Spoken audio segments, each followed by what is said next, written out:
The habanero is a hot variety of chili, and ripe habaneros are green and they color as they mature.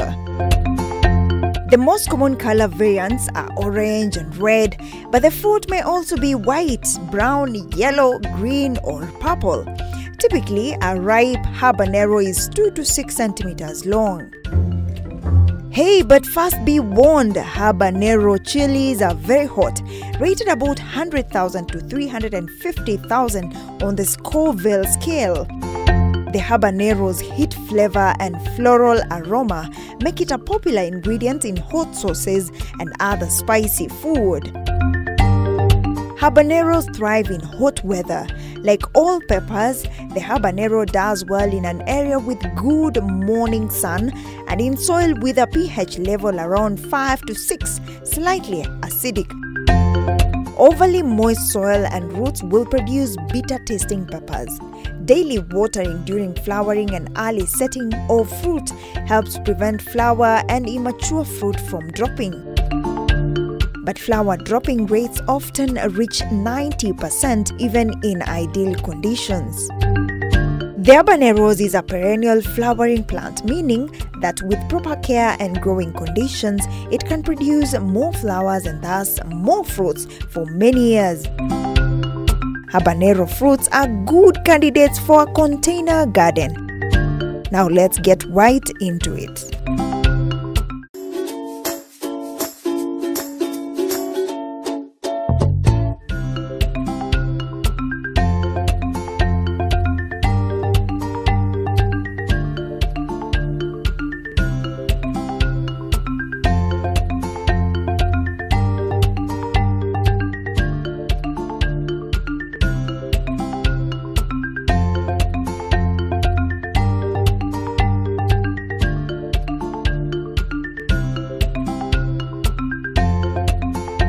Hello and welcome to yet another exciting episode of Kilimo na Biashara, a show that brings you different types of farming methods and all emerging trends in the agribusiness world.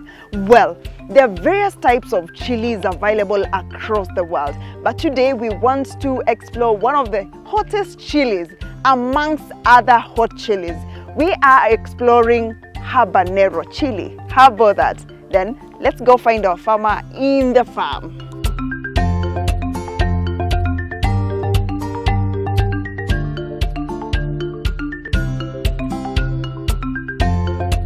So our farmer told me that she'll be in one of these greenhouses. So it's not this one, definitely. Must be this one. Let's find her.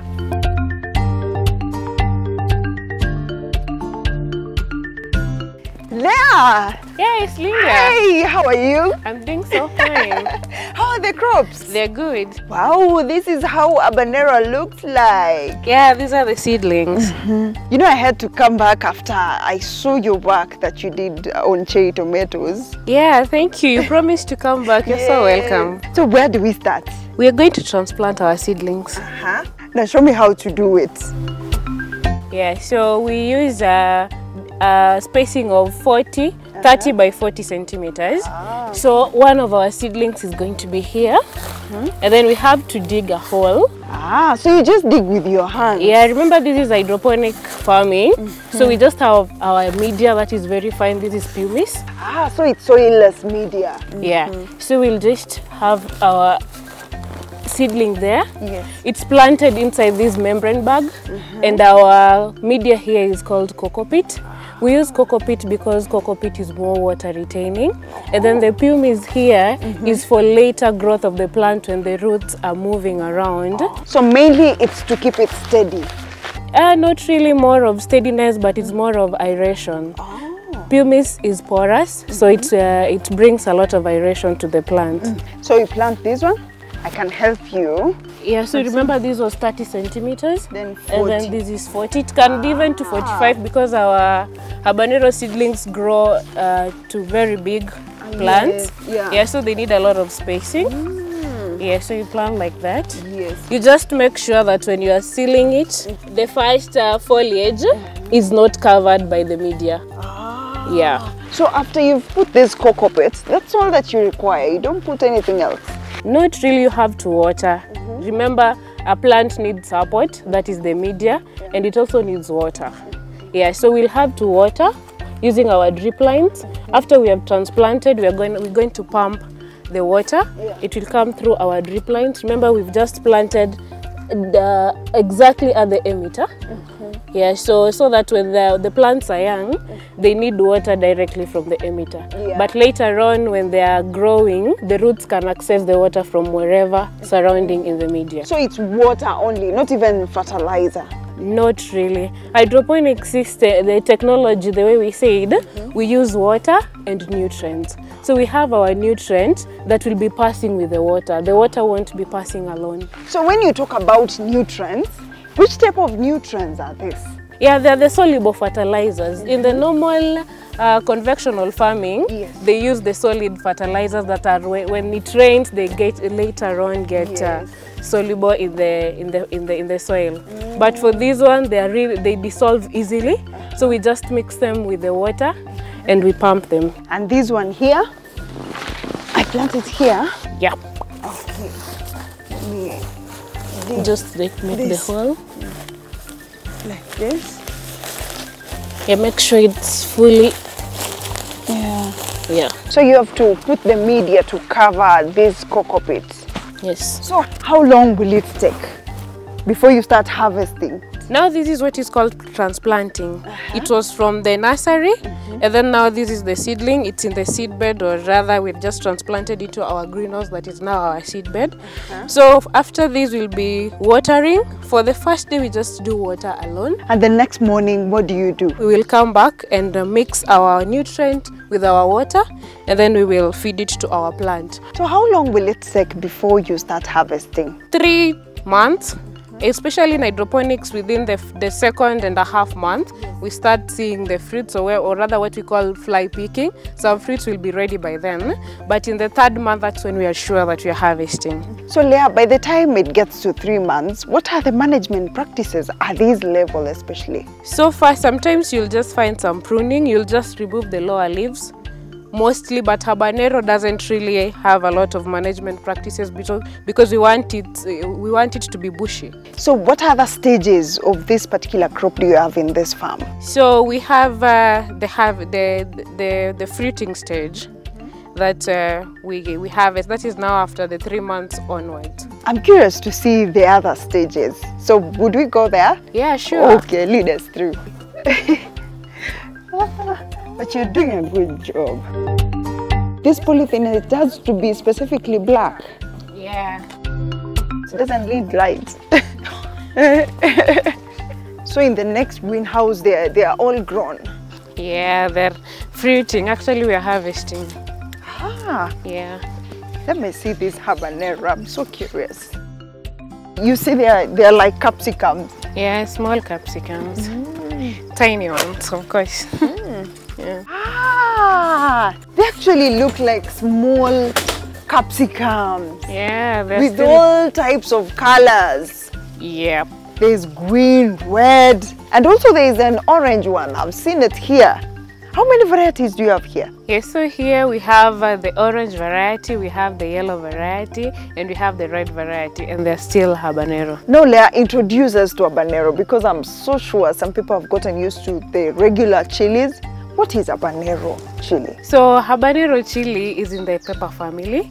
So it's one of the hottest. Actually, in the Scoville scale, you'll find it among the extra hottest. I think by last year it was the hottest, but this year it has been, it is the second. Yeah. Now that you're saying it's extra hot, what are people using it for? Most of the habanero is used to make the hot sauces. So you'll find that we sell it mostly to the export market, but locally we target the Westerners and mostly the Indians. So even before we talk about the market, what are the management practices so that you get good yield? So for the habanero, as we were transplanting, I told you that we do a lot of spacing because it's bushy. As you can see, it's very bushy. So we love the bushiness because that's where the fruits come from. So you'll find that even when we are pruning, we just do just the old leaves, maybe sometimes the infected leaves, but we don't do a lot of de-leafing because that's where our fruiting comes from. So the more the leaves, the more the flowers. Yeah, the more the flowers. The more the fruits. And the more the fruits. Yeah. You've talked about infections. What are the pests and diseases that are likely to affect Habanero chili? Yeah, as any other plant, they too get infected by, sometimes you can get the fungal infections. Yeah, sometimes you can get viral infections.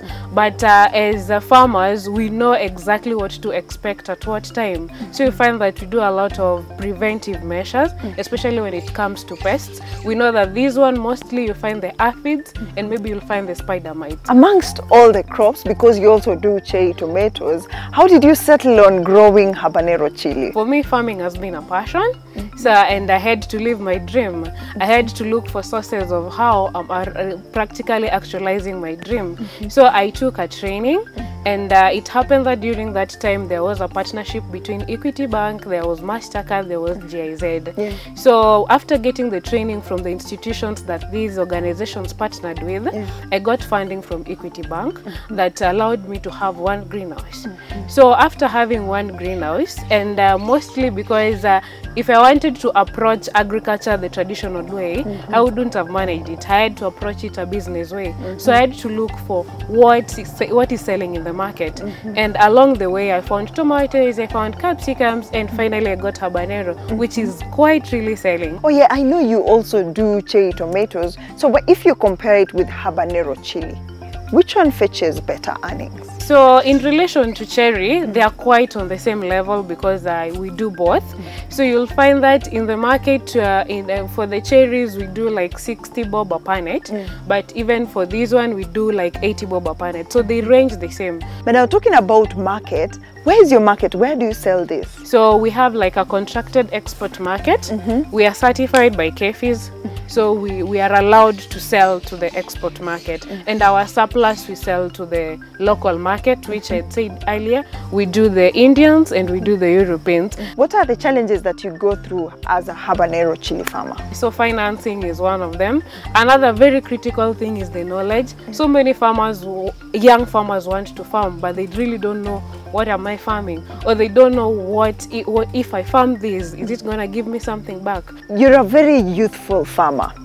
What would you tell other youths who perhaps have not ventured into farming? Don't think that when somebody else has bought a Subaru from a business, you're going to buy it without putting any work. So you have to put the work, you have to know exactly what you're getting into and learn it, study it. Is agriculture a profitable venture? It is. Now, what do you love most about this chili? I like the aroma. Yeah, so when you're cooking with it, it will kind of call you. The aroma is so sweet. So that's the most thing that I love about habanero. And then its hotness. For those people who like very spicy food, it's also hot. It can serve you well. Yes, it's very hot.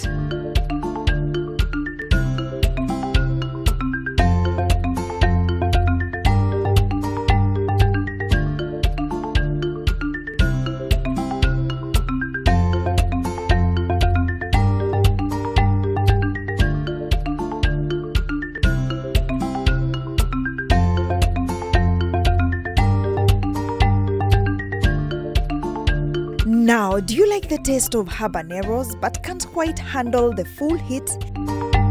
Well, you have a couple of options. First, if you're shopping for hot sauce or other prepared habanero products, look for items that show their rating on the Scoville scale.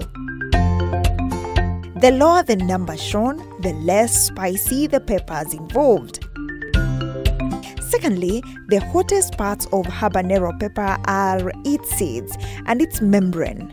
If you remove this, the remaining meat will be relatively mild, although those who truly dislike spicy foods might still find it too hot for their palates. Chili peppers can be frozen, dried and freshly processed into appetizing bites.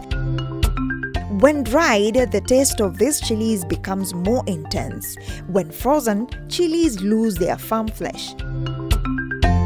But vitamins and minerals are well preserved. Chilies can be freshly processed into hot snacks. Almost all chili growers sell it directly. Real return can come only from processed products. Hence, farmers must be educated in the processing of chili. Gladys, you're right here. Hello. Hi. Good to see you again. To see you too. Hey, welcome. Gladys, so how is the crop here? Generally, when you entered the greenhouse, you saw that the crop is really good on that side. Yes, it's really beautiful. But as you come to this side now, from the middle towards the end of the greenhouse, there are some things that are happening. And that is why I have come, so that we can discuss with the management on how they can improve on this crop. You look really concerned. What exactly is the problem? Half of this greenhouse, like okay, 3/4, you can see the leaves have started becoming smaller. Like I want to show you this leaf. This is a normal leaf. It is large, very healthy, no wrinkles. This one is able to make food for this plant. But if you come to this other section here, look at this. Quite small leaves, diseased, very tiny ones. So these ones, they cannot be able to make enough food to manufacture enough food for these fruits that you can see. And that's why you can see there are not even no new flowers. So what is really making the leaves fall? There are several issues on this crop. I'll start with the pests. I've shown you some aphids on this plant. The bad problem about aphids is they suck the sap from the leaves. They hide under the leaves. When they are not spread on time, they multiply very fast in millions. And then they suck sap. Then they cause wrinkles on this leaf. When the leaf is wrinkled, it cannot get enough sunlight to manufacture food. When the aphids have multiplied and they have sucked sap on these leaves, they will produce some sugary substance. And this sugary substance is now food for other pests. For example, white flies and even ants. Now they will come and invade your plant.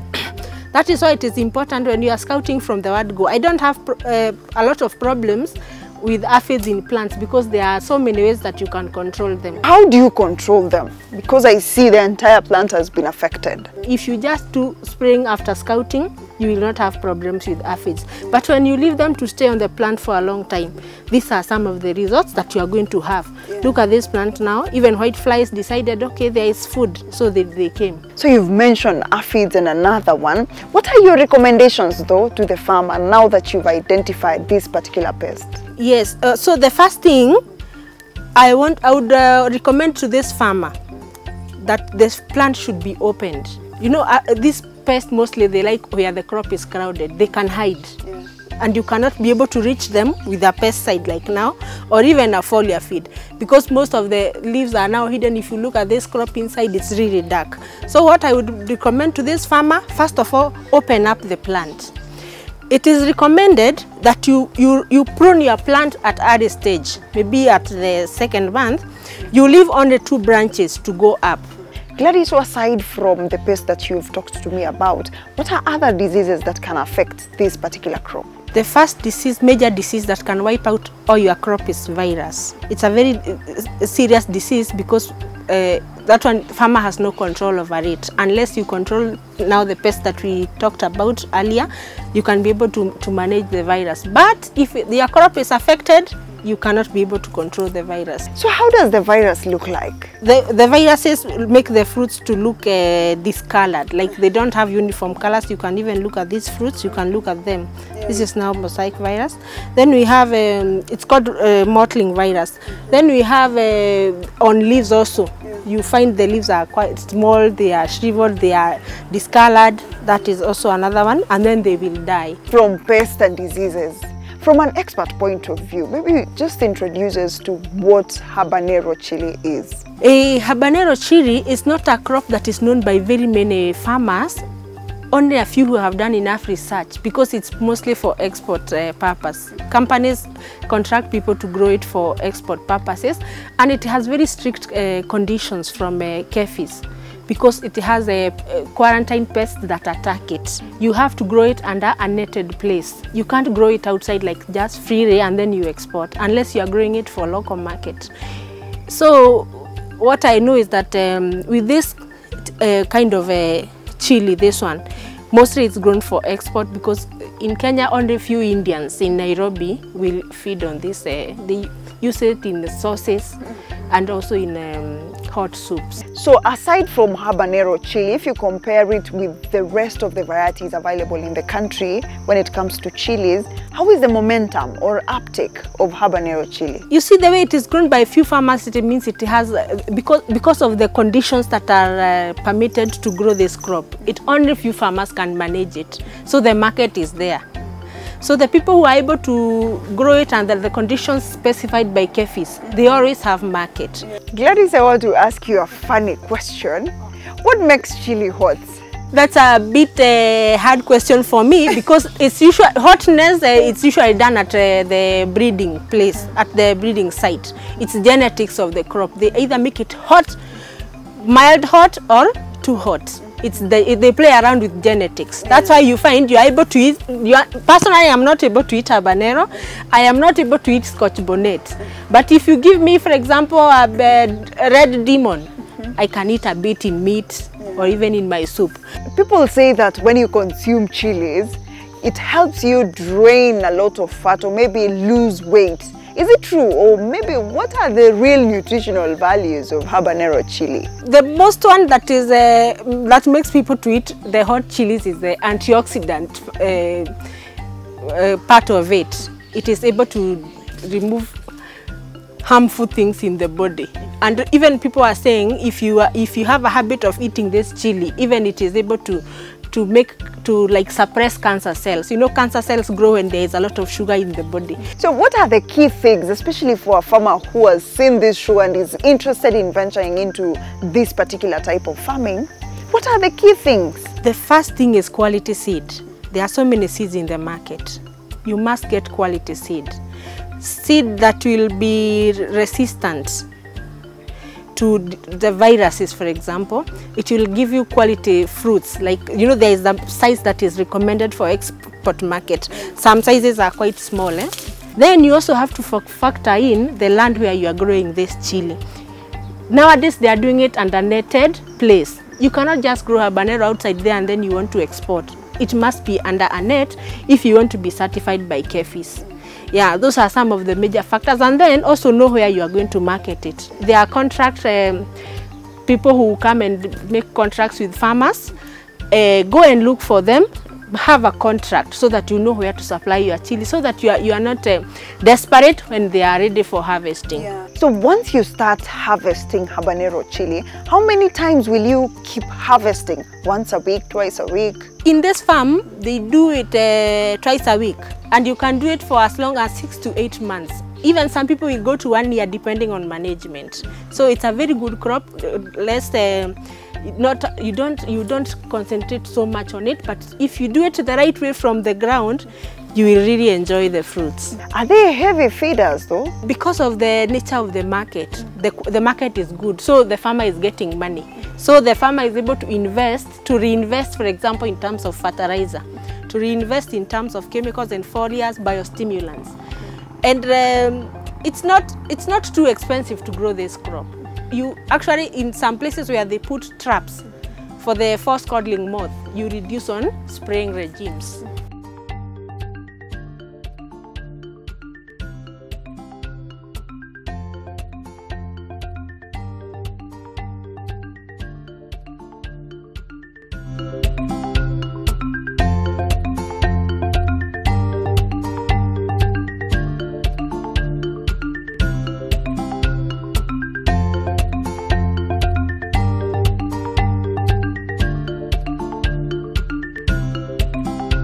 Gladys, thank you so much. That has been quite insightful. Wow, that has been quite a hot show, right? That has been habanero chili farming, and I hope you've learned one or two in regards to this type of farming. You can as well make your way here and see how they practice this particular farming. My name is Linda Koske. Until next time, I love harvesting, but today they're about to conduct their crop protection program. So see you again next Friday, same time.